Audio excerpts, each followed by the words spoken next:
Good morning. Good morning. Governor. Yeah, you've got me inspired and invigorated. And let me proceed. First of all, though, I need to share who the other co-founder is, and the author of that bio, my wife, mother of my two sons, Kay DeBow. Please stand on.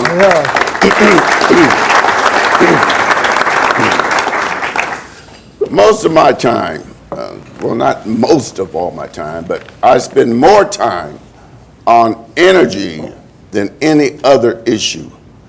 Like the slide said, energy is the lifeblood of our economy. And if you know anything about World War II, we wouldn't be speaking English here today if we didn't take advantage of our industry to get our ships built at Pascagoula and Norfolk, where we were putting out about one ship every 3 days. And when Germany could not get to the Caucasus or to Stalingrad, and we ran them out of North Africa, they lost their energy and they were done. They got some technology before the Battle of the Bulge, but they learned how to crush coal into diesel to put into the tanks, but that lasted about 2 months. Japan, our submarines went to work on their supply lines. They didn't have a drop of oil in Japan. We cut the supply lines. War is over. Let's not forget that. We must keep our security supreme by our energy streams. Mississippi, I'm coming to fall in love with, based on a little project you've got going up in Kemper, 30 miles north of Meridian. Before that project began, the Bush-George W. administration, Department of Energy, wanted to look at technology in terms of coal. And they put up $270 million in a grant to Florida to put a coal plant in Central Florida for this exploration. Sierra, Canadian-based Greenpeace, and all the tree huggers persuaded Florida that they didn't want another coal plant. The visionaries of Mississippi saw this opportunity and pounced on it. Persuaded the Department of Energy that if you put that $270 million here in our state, we'll do something that make you proud. So Southern Company, KBR, also known as Kellogg Brown and Root, former subsidiary of Halliburton, and Southern Power got together and went to the Research and Development Technology Center of Southern Power in Alabama and came up with transport integrated gasification, which is trademarked as TRIG, where you take lignite coal and transform that in a process to where you have sensitized natural gas and CO2 that you capture and sequester underground. TRIG is a well-kept secret. I think that the whole world should know about it, but first the United States. There are other countries trying to get there, but we have struck out and are having a fast pace in Mississippi. What it's going to do is add diversity to the coal. We had concerns up in D.C., a lot of the chemical companies, Dow and others, had concern about us exporting our natural gas because they felt the price is going to go up. But it's not going to go up. We have so much natural gas due to fracking that we probably have at least a 100-year supply on natural gas and in oil. But now with TRIG, we have more natural gas than we could ever want. The price is going to be stable. Engineering, manufacturing is going to come in, and America is going to remain strong. Now, jobs in Mississippi, this 582 megawatt plant is involving 14,000 workers up there doing their construction, which will be complete in May of 2014. It will leave at least 1,000 permanent jobs, additional jobs in Kemper. We've got natural gas, and you take the CO2 to use for more oil exploration. So you're increasing the tonnage and the barrels of oil. gas, we're number one. You want to kill coal, you better take another look, because coal's going to beat your ass.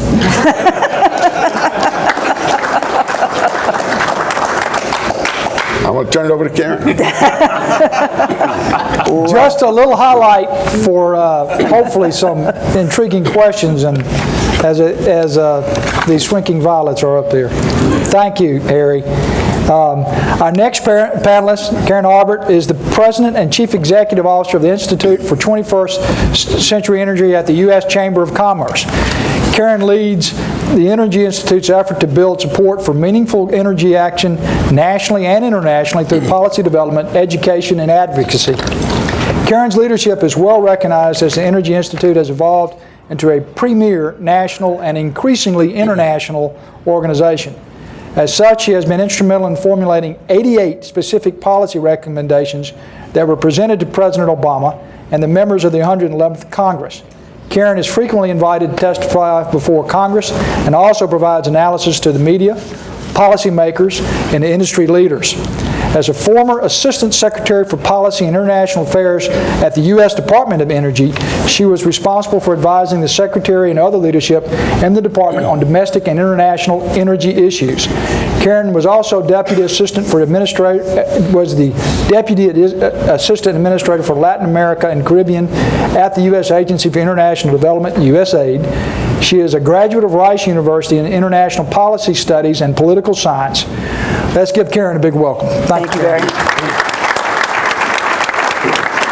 Our jobs are getting harder as we have to follow each subsequent speaker. Governor, congratulations. You know, it is so nice to, first of all, it's so nice to be out of Washington today, but it is so refreshing to be where the action is and things can get done and are benefiting not only the people of Mississippi and, you know, the southern Gulf Coast, but all over our country. So it is refreshing, brings confidence back in that we can actually get some things done despite what's happening in Washington. But I think it's important that we also put this in perspective, because we're going to have to do all of these things. If we look to the middle part of this century, you know, the world is going to add 2 billion people to this planet. And 7 billion of those 9 billion are going to be living in very energy-intensive cities. They're going to need jobs. There's going to be a big call on commodities and a big increase in energy demand. In fact, you pointed out the statistics, Governor, that by 2040, demand for energy around the world is going to go up by over 50%. That's hard to even imagine what that is going to do to our energy systems and the stress it's going to put on our energy systems around the world. China is the largest consumer of energy. They are buying every molecule they can, investing in any technology they can, building everything they can. You know, it's really been the decade of China. India's next, with a booming population in India today. 400 million people in India don't have any access to electricity. That's the same as the entire population of the United States and Germany combined. And the Indian government is going to fix that. And so the call on commodities in India is going to be huge. We look at the Middle East. We've gone through Arab Spring, Arab Winter, we don't know what we're in right now. But what we do know is that the OPEC countries of the Middle East, the resource-rich countries, are making decisions very differently now. They're spending they have to spend more of their resources in the Middle East to satisfy the needs of their citizens, keep them off the streets, create jobs, opportunities, a better quality of life. That means they're spending more of their molecules, and they need more money to do this as well. That means they have to sell more of their molecules, and we're not their next market. The energy demand, that 56% that you cited, 90% of that is now in the developing world, not the developed world. So you're seeing the Middle East, which used to be the nexus of the oil market, look to Asia. Secure their supply lines to Asia, their customer relationships to Asia. And so as we look at that source of supply that we used to depend on and know that we could count on when things got tight, isn't going to be there anymore. And I think it's sort of ironic that this week is the 40th anniversary of the Arab oil embargo. And, you know, that's really where our energy policy began in the 1970s. As we woke up, we didn't like those lines. I was in California. We waited every other day for the potential of getting gas and filling up our gas tank. But as we looked to that, I mean, we had a policy that was based on scarcity and fear. We were afraid the world was running out, and we didn't want to be dominated by these people that really didn't have our best interests at heart.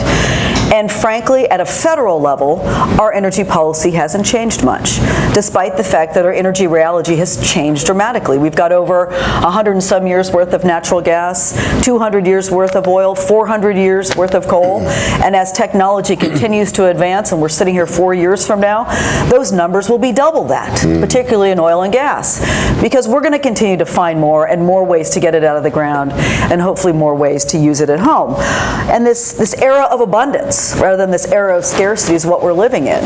But it's very different now. I mean, we used to see our energy markets here, when you looked at that peak in production in Mississippi, it was really concentrated in a few states. It was Texas, it was Oklahoma, it was Mississippi, it was a few others.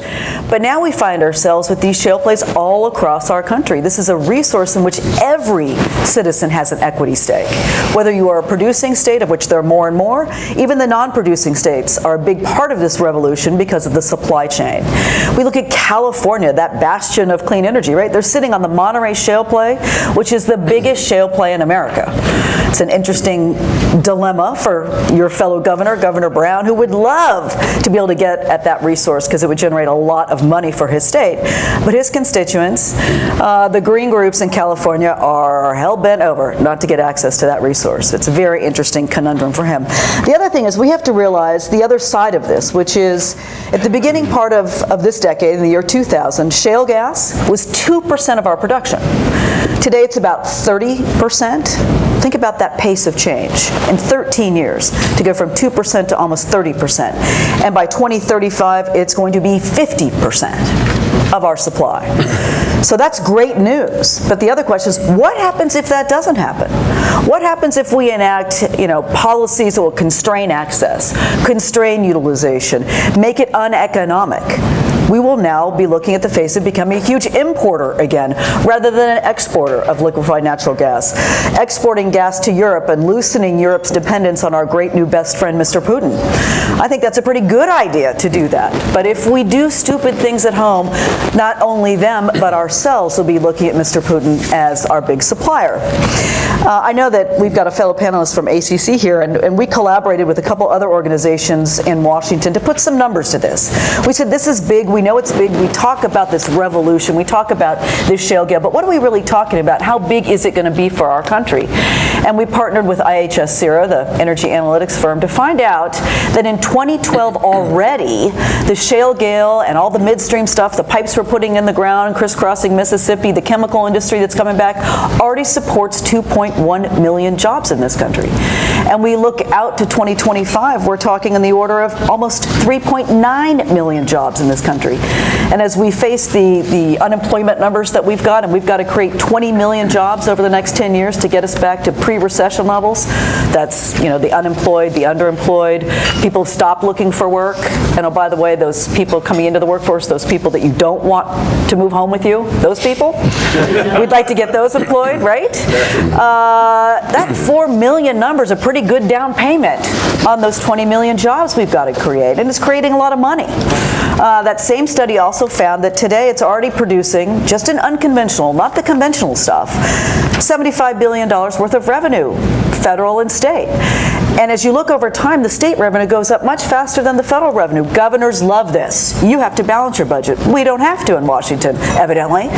But the numbers are big, and you look out to about 2025, we're talking about $1.5 trillion of revenue just on the unconventional stuff.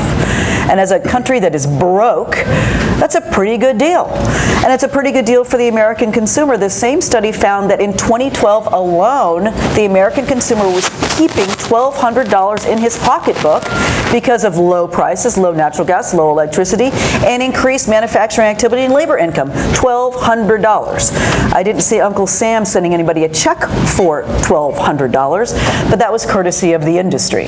And those numbers go up over time.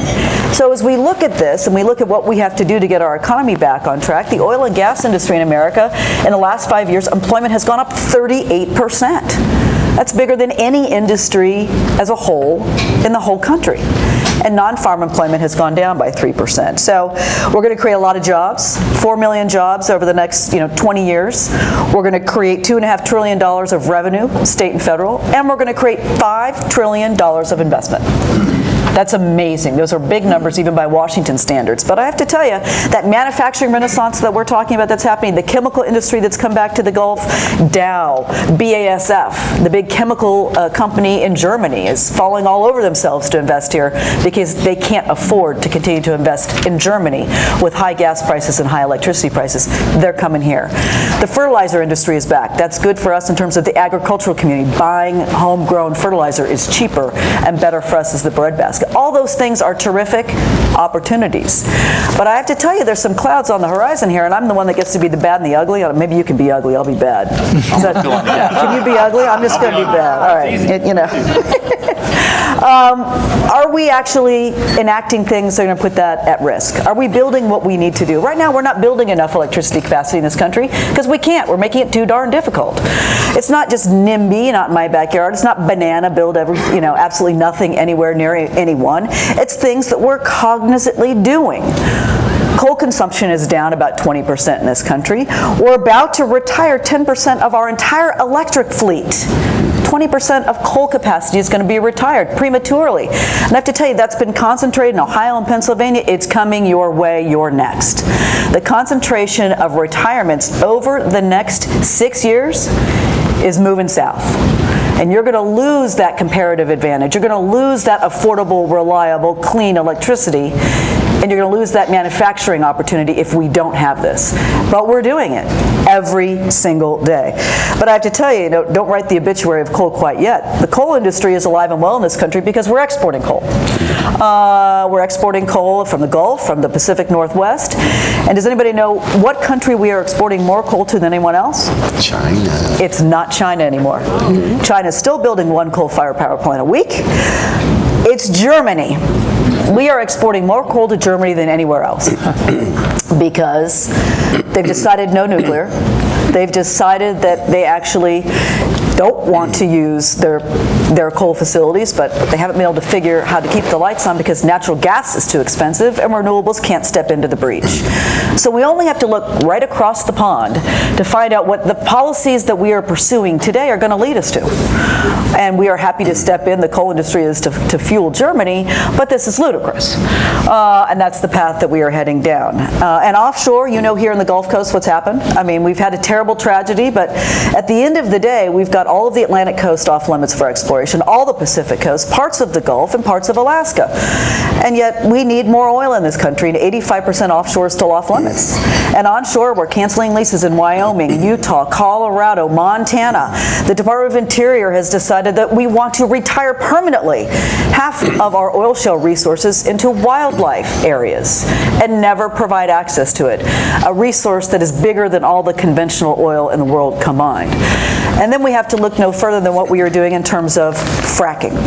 This is an amazing technology, and we've got 13 federal agencies studying it to figure out how they can regulate it. It seems to me that you're pretty well positioned to regulate your own resources here and have done it pretty well for the last 60 years, but now the federal government has decided it might know better 1,000 miles away of how to regulate it here in Mississippi or in Montana or in Utah or you name it. And that's a terrible news story, right, when the federal government decides it knows better, but that's where we're going. And then, of course, we've got our friendly EPA that you and I talk about so often on the march.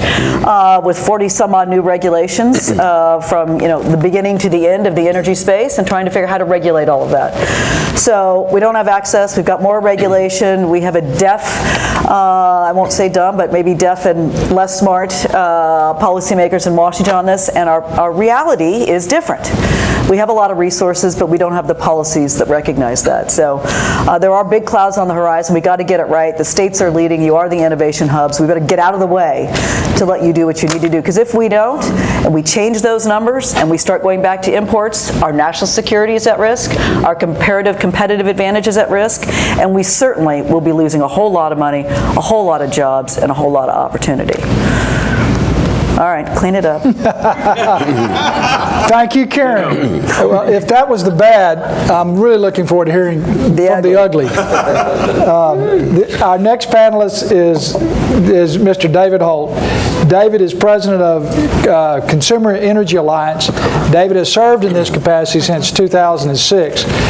The Consumer Energy Alliance was formed to help support the thoughtful utilization of all domestic energy resources to improve domestic energy security and reduce consumer prices. David has more than 25 years of experience working for state and federal agencies and Congress. He is a professor with Norway's Bordeaux. That cost me some time last night. Graduate School of... Siri told you? That was what Siri told me with a little redneck thrown on top. Graduate School of Business, Master of Science in Energy Management Program in cooperation with the International Institute for Energy Policy and Diplomacy at the Moscow State Institute for International Relations. I had to look that one up. In Moscow. He serves as co-chairman of the Greater Houston Partnership Energy Collaborative Strategy and Assessments Committee. David is a member of the Texas Bar Association, Houston Bar Association. David, welcome, and we look forward to hearing about maybe some more of the ugly. We'll jump into the Barry. Thank you very much. Great to be here, Governor. Always a pleasure to see you. Thank you so much for your leadership at SSEB and with the OCS Governors Coalition and all that you're doing. Always good to be back to Biloxi. I'll focus a little bit on the ugly, since that's what I've been told I need to focus on a little bit. But let's not just jump over all the good. Y'all have captured the right word for this forum. Revolution. We're absolutely in an energy revolution in the world right now. History books will look back on this time fondly and say this is akin to the Industrial Revolution, all the other revolutions that occurred throughout the course of history, whether it's bronze or steel or industrial. This is the golden age of energy production. All shapes and sizes. Alternative energy, energy efficiency, wind, solar, hydro, oil, natural gas. If we don't screw it up, this is an amazing time to be alive. An amazing time to be alive. Let's just look domestically. Mississippi, oil and gas production up. Texas, oil and gas production up. Louisiana, oil and gas production up. Oklahoma, Kansas, Nevada, Pennsylvania, West Virginia.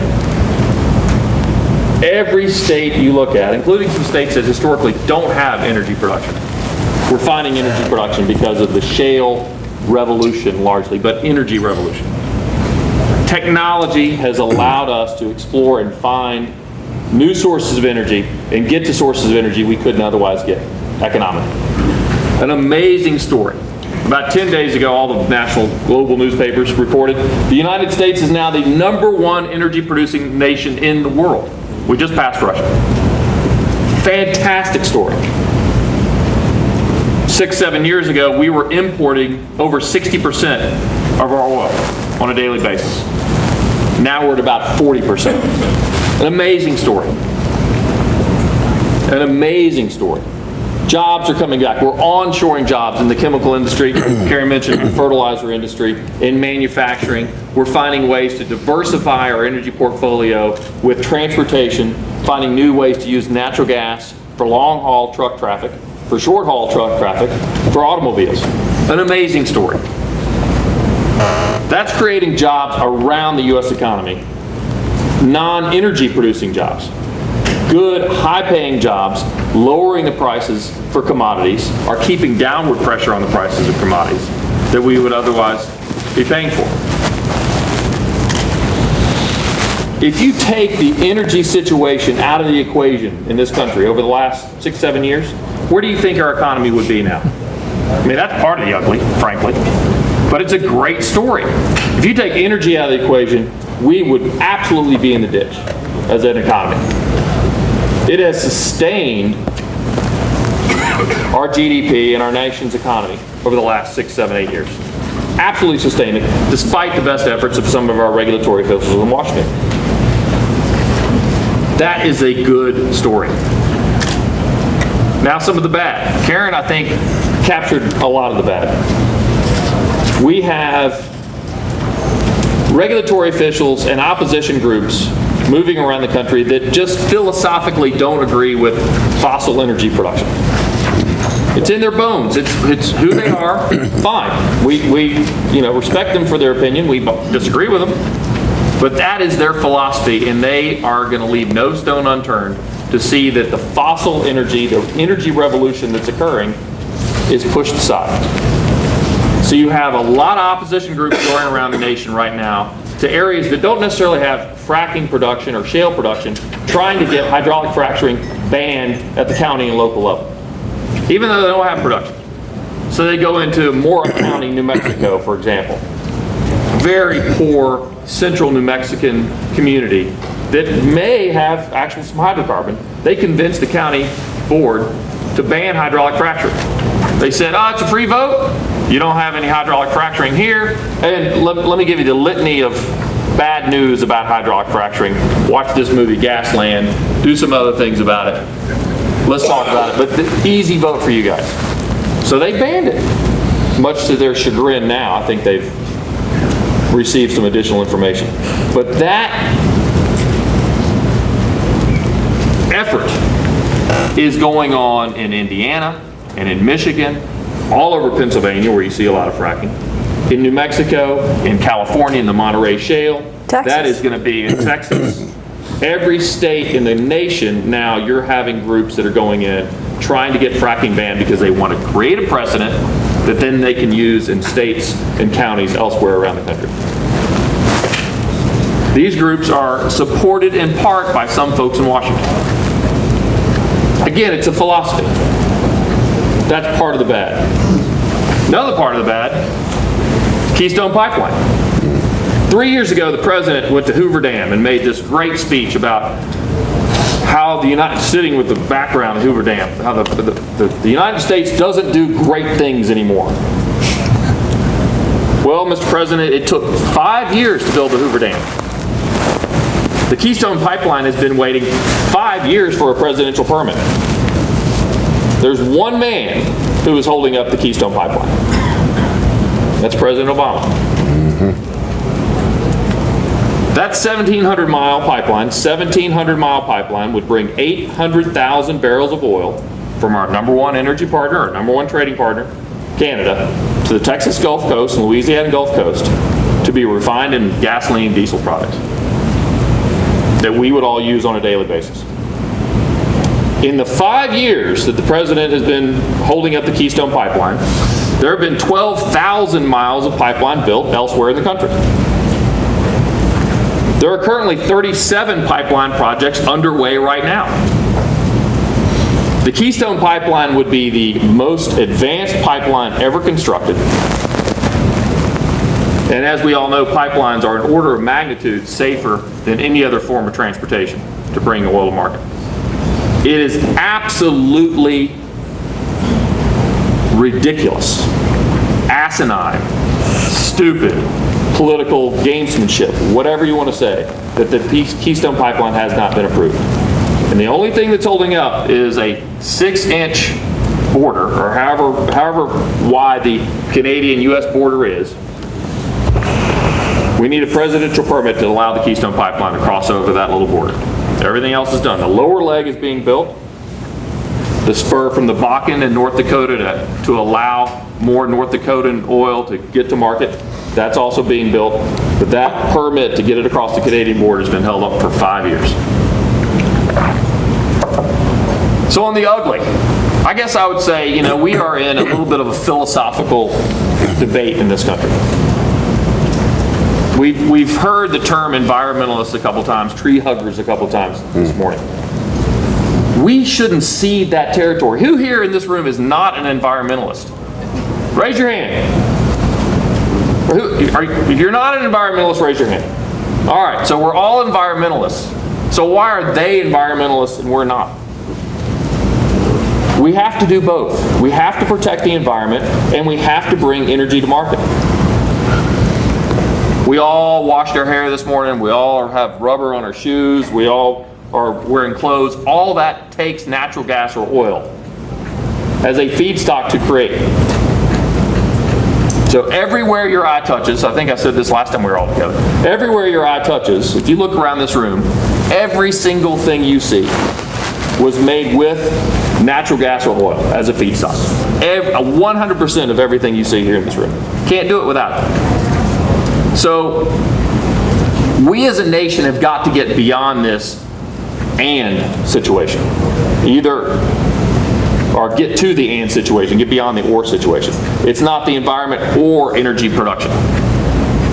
We have to do both. We absolutely have to do both.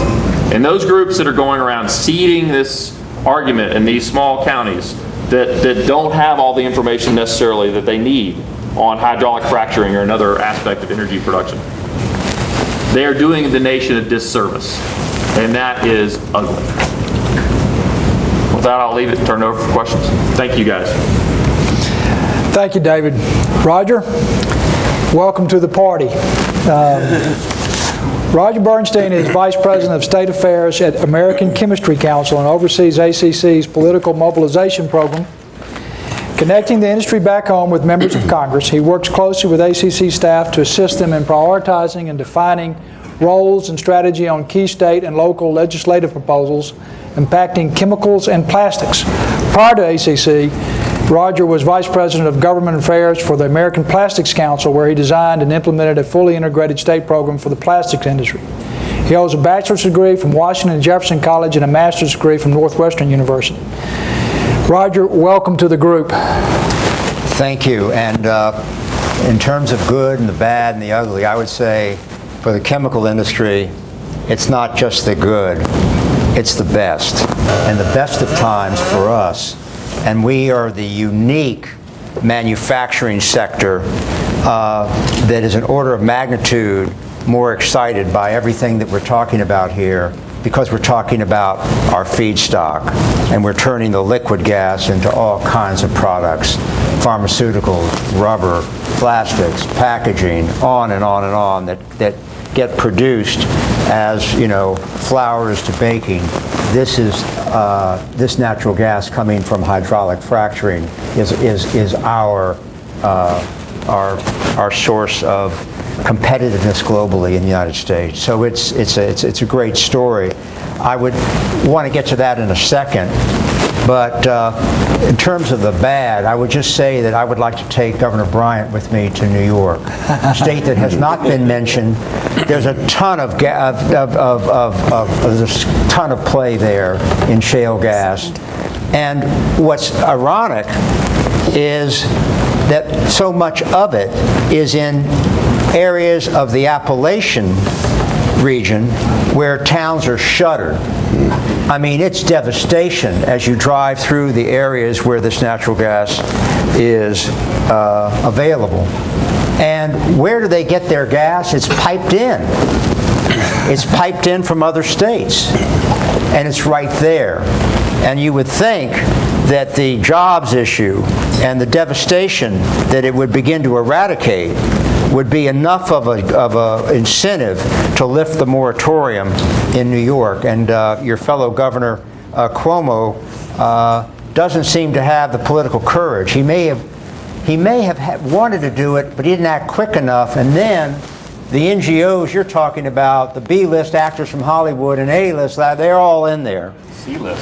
C-list. They're all in there. Press conferences every day to call for keeping the moratorium on. That's all they could get. So we do have a little bit of the bad, and even in a state like New Jersey, where there's really no shale play whatsoever, and we had a free vote. Thank God for Governor Christie, because the legislature unanimously passed a moratorium on fracking, which we thought was going to be a horrible signal for the rest of the country. Absolutely horrible, particularly from a governor who is a national figure with maybe national aspirations and potential, to be signing a bill that would call for none of the above if it's shale gas. So it was really, really, really very important to us, and we worked with our upstream industries, and but we told the chemical story, which is huge in that state, about what this means to us and what the shale gas revolution would mean to consumers, industrial and residential in New Jersey, and he basically vetoed it. which was a relief to us so that it wasn't another bad. I would like to just pause for a moment, though, and hit on something that was just said about the fact that we're all environmentalists. There's a way we can prove it and illustrate it, and I think even begin to build some bridges with the NGOs that would want to eliminate this resource that we have, and that is energy efficiency. We talk about it, but using some of the words that the governor spoke, the need for conservation, the need for energy independence. We have 40% of the energy that we're talking about having access to, and it's going to change the dynamics of our country. And yet, we have a fairly spotty track record, and particularly in the southern region, for advancing energy efficiency codes to really levels that would be very protective of the consumer. Of course, for our industry, it's rewarding the products we're making that are going into that environment, so it's pulling in the demand side and jobs and innovation for energy efficiency products. But the states in the South particularly have not been as aggressive as states in other parts of the country, actually many of the blue states, in advancing energy efficiency codes for residential and commercial buildings. And with 40% of consumption in buildings and of our energy supply, you would think that that would be something that we could get behind. And I know Rudy Underwood and Michael Power, who are with me from our southern region, are working to try to advance those energy codes in states that would want to. Frankly, it's like a lemon law. When you have a house and it's leaking energy out, because the house is not well made, not particularly well insulated, hasn't met the standards that have been updated and recognized as the baseline for consumer protection. You've got a problem here. But I think you have a credibility that can be built by turning some attention to updating energy codes. And I would say on the shale gas side, for our industry, this has been the most important energy development in 50 years. It's sort of like the IT revolution in terms of a shock to our system, and it's given us a competitive advantage in the chemical industry that we have not had for decades. And we're talking about obviously the benefit to energy-intensive manufacturing, and we're in chemical industry is an energy-intensive manufacturer. But for us, it's even a greater benefit than for steel, paper, glass, aluminum, rubber, the other energy intensives. It's driving for us right now capital investment in chemicals and plastics, and by the year 2020, I think the same study you cited, we're going to be doubling our production in the United States, while Europe will be falling back about a third. And that's because they're so heavily dependent on naphtha and their oil derivatives for their energy supply. And frankly,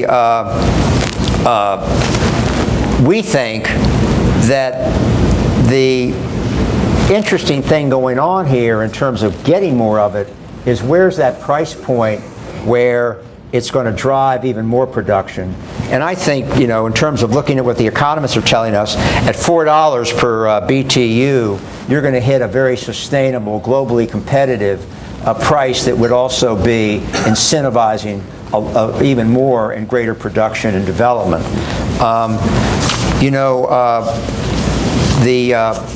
The price of gas right now in the United States is next to Saudi Arabia and the Mideast, where the price is fixed at 75 cents per BTU, is really the most competitive in the globe.